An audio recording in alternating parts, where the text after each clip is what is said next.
My God, I hate drugs. Today is my birthday. Nobody's greeting me? Happy birthday!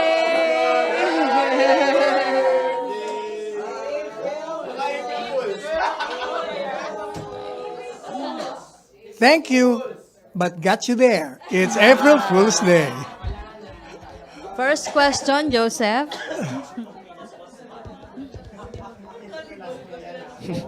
Kumanta talaga kami, sir, di ba? Sir, okay. First, sa China, you're meeting with, he's going here for a courtesy call. April Fool's Day? No, seriously. Yeah, I think You know so. that- Yes, he'll be coming. Okay, because... 2:30 p.m. Agenda? He didn't tell me. So He nagpasabi didn't tell lang. me, basta sabi niya, he will visit me. Are they taking over? Charing. No, but sir, any matters that you want to raise with him? Well, Or them? di ba, there were issues raised in the South China Sea. Siguro I'll raise that. Like what, sir? Specifically, there are a lot of Yung issues. sa with that. fisherman, di ba? Kung totoo yun. Yung sa mga vessels, Militia. hindi naman circling. Hindi naman pala totoo yung circling. Talaga ang ABS-CBN, mahilig mag... Nasaan ba yung... So what do we Kailangan know, ba- sir, as far as that is kailangan ba, concerned? because I want to call Maybe the they're attention... tumbling or something? I will call the attention of that reporter. Ng ABS-CBN. No, hindi. Ito, I'll read to you. Sinabi sa akin. Okay. Hindi, importante yun kasi nagiging it unnecessarily raises some serious alarm. Hindi naman pala umiikot, nakastambay lang. Nandun lang nakastambay, nagmo-monitor siguro. Monitoring. Okay, sir. Monitoring. O game. Teka. The reporter, referring to the ABS-CBN reporter, sino ba yun? Sembrano? The reporter made an exaggerated report by distorting the total number of Chinese fishing vessels monitored in Pag-asa Island. She also used alarming statement as Chinese vessels, quota, have been circling Pag-asa Island, which was never mentioned in the briefing presentation. Like yung total daw ng 617, hindi mo pala totoo yun. Kasi ang basis ng monitoring ng Western Command, yung bow. Yun yung part ng ship eh. Para isa lang, bow, B-O-W, bow. Kasi yun ang binibilang nila kung ilang araw nandun. Ang total pala, 275 lang, hindi 617. All right, sir. Who are you quoting again? When you said exaggerating the number and then used alarming language, what are you reading from? It's from the Western Command. Oh. Sino ba ito? Who specifically, sir? Let me see.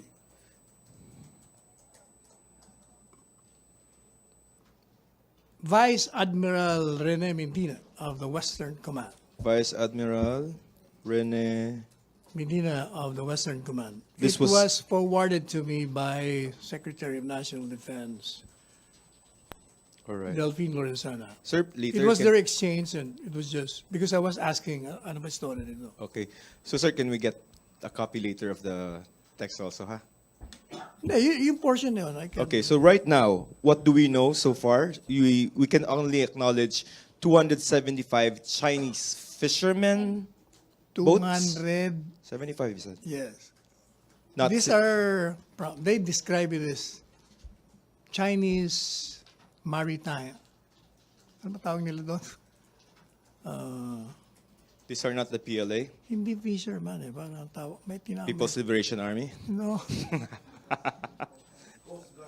No. Hindi. What do you call that? Hinahanap ko. Militia? Yan, militia. Tawag Oh, nila they're din. saying it's the militia. Parang militia ang description No, we have to nila. be definite, sir. Are Hindi, they calling it hindi the militia? army, hindi rin, hindi rin navy. So militia is it? Parang ganun ang, hindi, I'm not sure. Basta, they're just stationary there.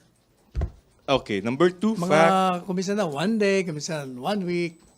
Wala naman daw ginagawa, naka-standby lang doon. Or number 1, 275.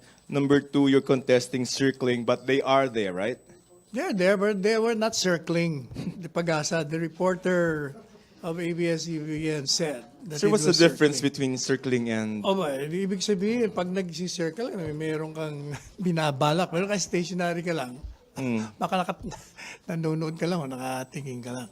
Why are they there, sir?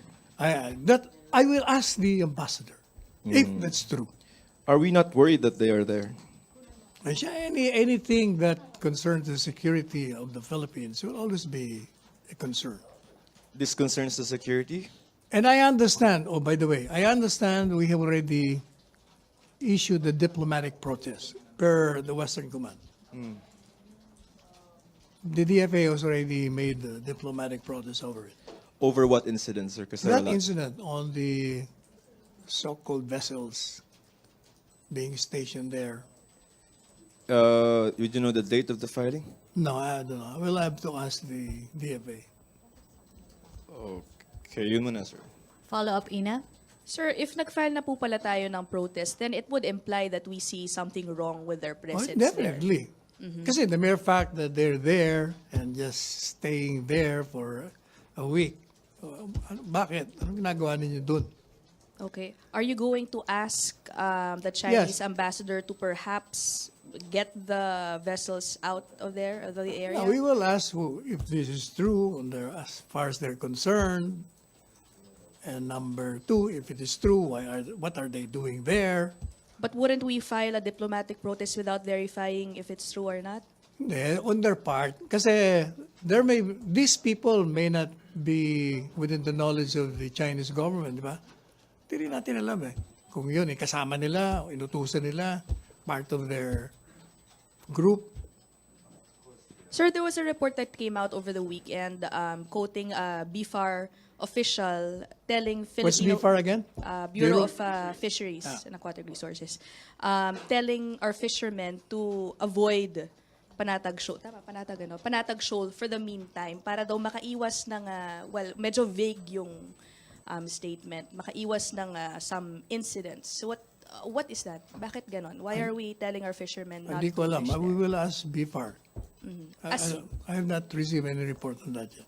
Okay, but what guidance does the palace have for our fishermen who often go there? Well, first, if it's true that there has been a diplomatic protest per the Western Command's information, then we've already done our part. And let's see how they will respond to the diplomatic protest. Sir, last, dun sa 275 po, was it mentioned in the Yes. text message to you, Yeah. yung period, kumaga, is that 275 at that time? The first quarter of 2019, from January to March. Jan to March, Yeah. that's the peak number. Basta yung 275. buong quarter, yun ang total number. Okay. Okay, follow-up, Ace Romero. I'm sorry. So clarification, so ano po yung pre-notesta?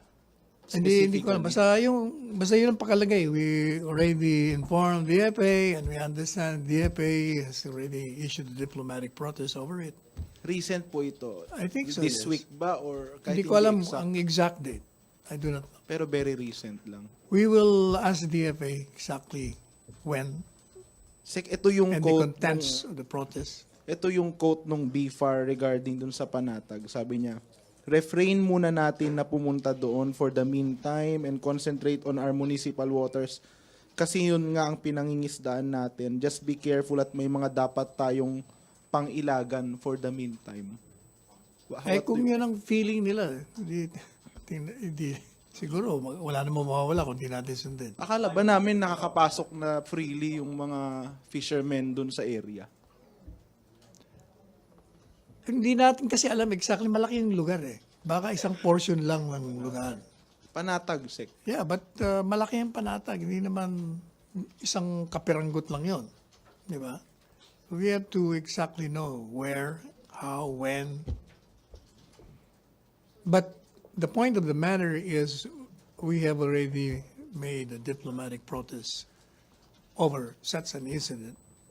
And I hope to take that up with the ambassador today. Okay po. Okay, follow-up, Maricel. Good morning, sir. Sir, just to be clear about it, so ano nga po yung guidance ng Malacañang doon sa ating mga fishermen na nangingisda doon sa Panatag? Do you advise our fishermen to follow the advice of BIFAR na iwasan muna yung area? First, we will ask BIFAR kung ano yung kanilang statement and why they issued the statement. But for now, while waiting for the clarification from BIFAR, what should our fishermen do? Kung anong dati nilang ginagawa, yun pa rin ang Meaning? gagawin nila. Meaning, go on with the fishing? Kung dati naman nilang ginagawa yan at wala naman nag-i-istorbo sa kanila.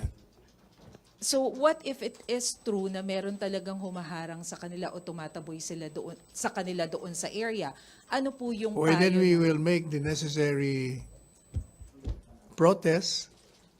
But their immediate response, ano po yung guidance ng Malacañang? Sino yung pwede nilang lapitan? Ano yung Well, if it endangers their safety, then we should tell them not to. In the meanwhile. Okay. Thank you, sir. Okay, may follow up? Other issue? Joseph? Yes. There's also a report from the Inquirer that said that there are foreign vessels. Can I quote, sir? This is another official, Marine Lieutenant Colonel Elpidio Factor, who is the AFP Western Command's Assistant Chief for Unified Command and Staff for Intelligence. Anyway, so he said, and I quote, foreign vessels monitored in Pag-asa Island are all fishing vessels deployed in the vicinity of the sandbar. The highest number of Chinese vessels recorded in a single day was 87 last February 10. But we are willing to acknowledge so far that there are Chinese vessels in that area, yes? We're not contesting that fact. If that is what they said, Are we going to raise this with Ambassador Shao later? yes, I will ask him. Because it concerns us because, again, for soundwave purposes. But it concerns our fishermen's safety as well as our security. Anything that we would ask the Chinese government to do with regard to this? No, we will ask them first why. Okay. First, if they acknowledge such fact as determined by us. Number two, ask them why they're doing it. Number three, we will politely ask them not to. Not to what? Not to do what they're doing. Okay, sure. Thank you. Questions? MPC? May follow up? Other issue, Joyce? Sir, may cabinet meeting later. Yes. What's the agenda, sir? Wala, hindi ko pa nababasa yung ano. Will the president be announcing sino yung mga sisibakin daw po niya sa pwesto? Most probably. Wala pang sinabi. Questions? Ace? Kasama ba sa pag-uusapan yung SEC yung Chinese workers? Hindi ko pa nakita yung ano yung Sorry. subject matter. I mean, dun sa meeting nyo mamaya with the ambassador. Will you raise that? Yeah, I will raise that. Ano particular tatanong nyo? O hindi yan. First, yung incident sa fisherman, kung totoong tinataboy. Number two, yung mga vessels, kung anong ginagawa doon, kung sa kanila ba yun o ano. With regard to the workers, ano po yung matter specific na... Anong workers? Chinese workers in the Philippines. Will you also discuss that? Bakit? Ano bang problema sa workers? I mean, yung issue about the influx of Chinese workers. But di ba very Mapapag-usapan clear din. naman ang position natin doon. Kung meron silang permit to do business or to work here, okay lang. Pero kung illegally entering, ay ibang usapan yun. Okay. Salamat po. Questions? MPC? Tina? Maralit? Sir, on a separate issue po. President Duterte recently appointed former Colonel Alan Capuyan as Executive Director of the National Secretariat of the National Task Force to End Local Communist Armed Conflict. Capuyan's reputation po is somewhat questionable given the fact that he was linked to corruption at the Bureau of Customs in connection with a 6.4 billion Shabu smuggling. So, him being given another government post po, hindi po ba ito salungat dun sa policy ni Presidente against corruption and sa illegal drugs po? Since the President has appointed him to that post, then the President, I'm sure, knows what he's doing. So, sir, you're saying that Well, Capuyan... maybe he doesn't believe in the corruption charges. Sir, kahit po nabanggit na ilang beses yung pangalan ni Kapuyan sa Senate inquiry regarding the shabu smuggling? As I said, if that is the call of the President. All right, thank you, sir. Pia? Sir, has the President started going over the 2019 budget? I suppose. I do not know, but I suppose because it has been submitted to him. Sir, I sent a copy of the statement of Representative Andaya, but right now he's accusing the Senate of cutting down the allocation for the Bill program and other priority projects of the administration. And apparently the Senate realigned them to other items based on requests of individual proponents. Sir, could you react on this? Well, that is an internal problem with respect to the two houses. They should resolve that. They're accusing each other with certain irregularities or acts in conflict with the Constitution. They should resolve it. Meanwhile, the President, I'm sure, will be factoring in all the statements made by both houses in going over the budget and then decide for himself. May follow-up sa budget? Ralph, okay nga. Ace. Secretary, reports are quoting Zambales Representative Montalya as saying that the President is expected to sign the budget anytime this week. Is this true? I really don't know. Possible ba yung Hopefully. Well, the President, of course, wants to have a new budget, so I'm sure he is already doing his homework on that. So for now, he's scrutinizing the I 2019. think so, yes. Okay, sige po. MPC, questions? Okay, Joseph. May follow-up muna sa budget? Okay na. Budget, Joseph.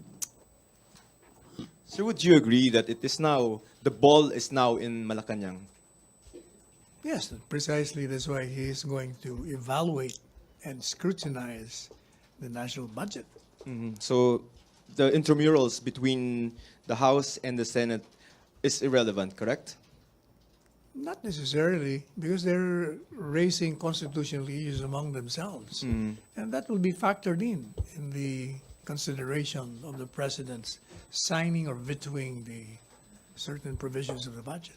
Do you think, sir, that the President is in a precarious situation in the sense that if he signs this, he's going to sign an illegal document that contains potentially corrupt laden provisions? You're assuming that the document is illegal. I already said that anybody who says that it's illegal, it's an opinion. It's only the Supreme Court who can finally say that it is illegal or not. It's just an opinion. And the President will make the determination. And if he's he- as I Correct. said, he's a lawyer and he'll know whether a document or certain provisions of a document is illegal or not. Would the palace ask for the list of these realignments from the Congress, from the House? I think the Senate has already made such statement, and the House also made enumerations of alterations or amendments to the budget. So there is no need for that. It's published. Sir, yung pong last na lang.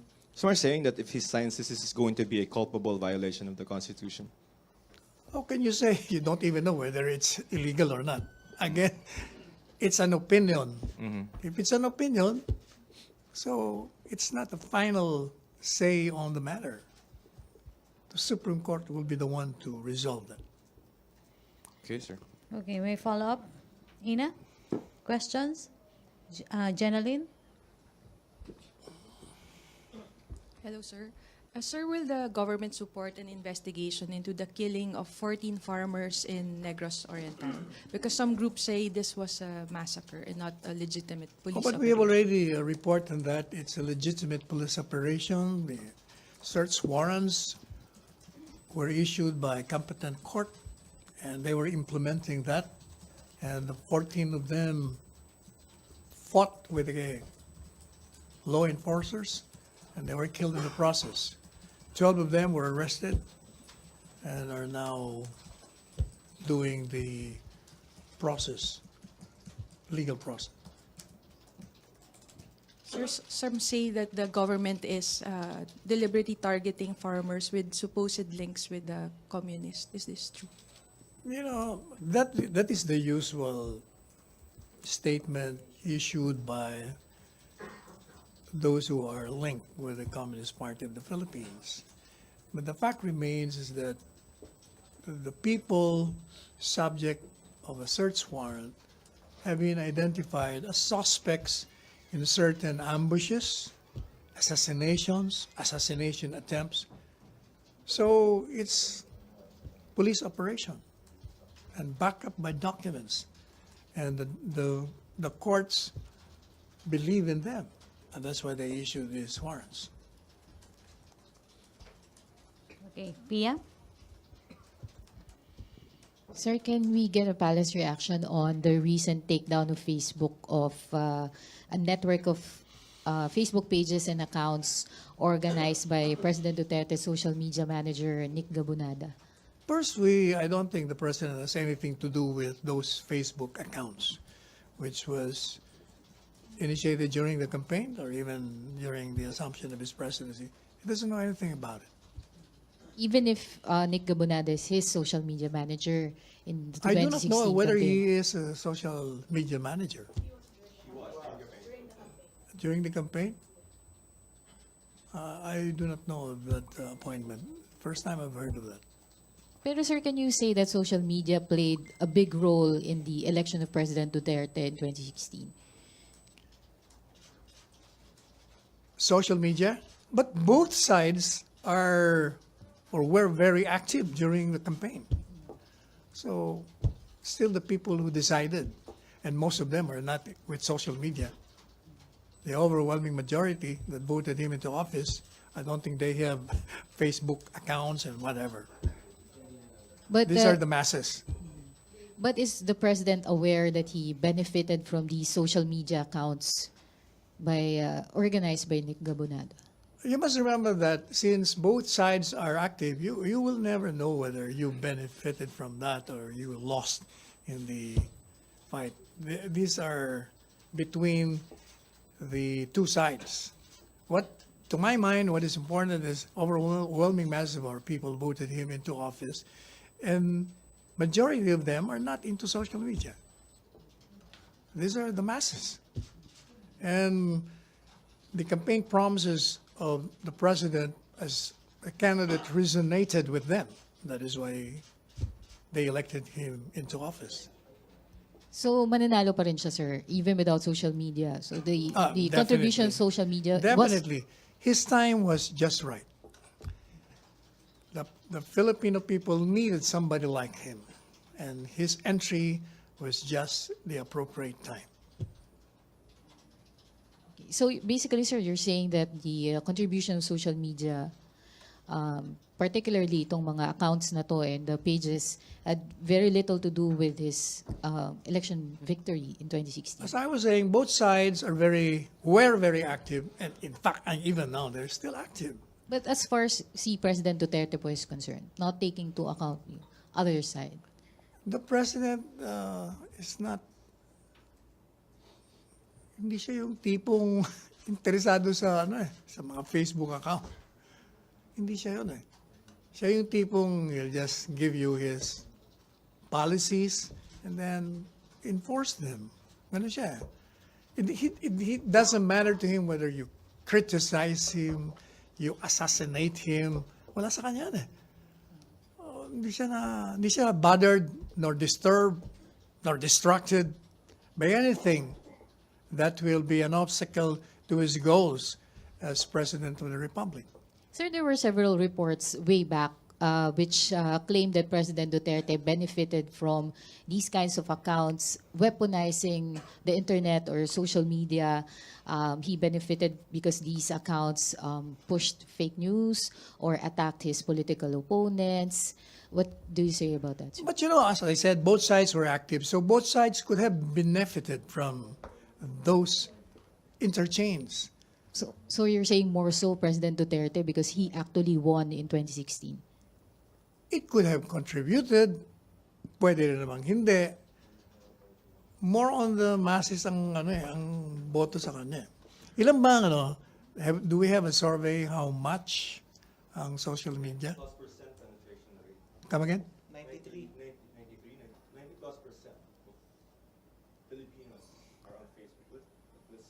90%? You must be kidding. Sir, ito na lang. Did government money fund No, I do not think fund so. this network? No. I said the president has nothing to do with that. And we will not allow that. Yeah, thank you, sir. Rosalie, may follow-up doon? Oh, Rosalie. Sir, good afternoon po. Sa meeting niyo po kay Chinese Ambassador later, mapag-uusapan niyo po ba about kay Michael Yang? Maybe I will raise that as an issue. As Particularly- subject matter, unless he doesn't want to talk about it. Paano pong raise the issue, sir? Will the palace give Michael Yang a chance to clear his name and talk to the public? Akala ko ba clear na ng PDEA sa PNP chief? Yes, you mentioned Sabi nga that. nila, hindi nga nila alam kung the same person ang being referred to. So, sa tingin niyo po, there's no need for Michael Yang to clear his name sa public? Hindi ko alam. That's for him to decide for himself. I'm not concerned. But, na-meet na po ba ng Pangulo ulit si Michael Yang after the allegations? I do not know. I have no personal knowledge. Sir, what can you say about those who are saying na Michael Yang can be another Peter Lim, nakipag-meet kay President and then later on may allegations ng drug links and now fugitive na po? That's an opinion. An opinion. Yes, sir. Pero is there a possibility na magkaroon din po ng mag-release ng HDO or immigration watch list against Michael Yang dahil po sa mga allegations? Wala namang they have to prove their whatever charges they have with Michael Yang. If it's true, then file the charges. We cannot be doing this in media or social media. Another question. Last, sir. Will you encourage Michael Yang to attend Senate investigations regarding the allegations That's for against? him.